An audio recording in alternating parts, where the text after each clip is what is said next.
Yo, how's it going, guys?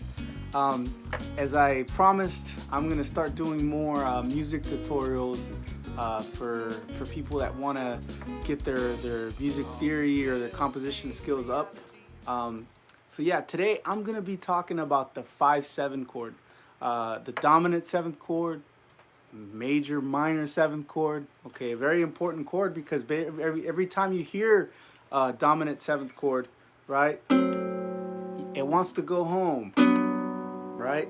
So it's important in music and pop music and a lot of different styles. Whenever you hear that chord, it wants to go back.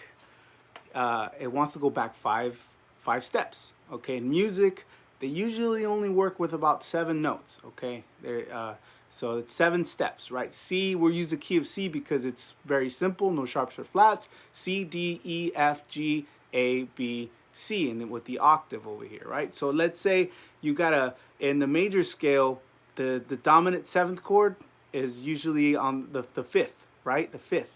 So G7 wants to go back to C.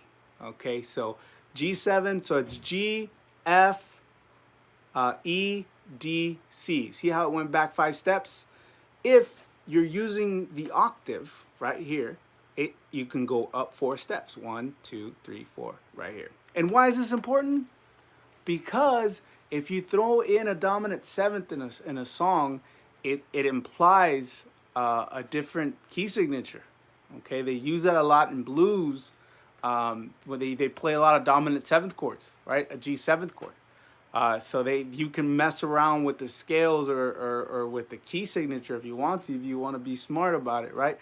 So if we're in the key of C here, if we make C a dominant 7th, where would it want to go? It's either going to go back, it's going to go back 5 or up 4. So let's think about that. So we did this, right? This was in the key of C. So if C becomes a dominant 7th, it's going to go back 5 or up 4, right? So C, D, E, F. Let's go up 4. So C goes it goes up to F, and all of a sudden it implies F major scale if you want to, okay? Because F and C, they're found in the key of C. So, but anyways, it could imply that. So if you're here,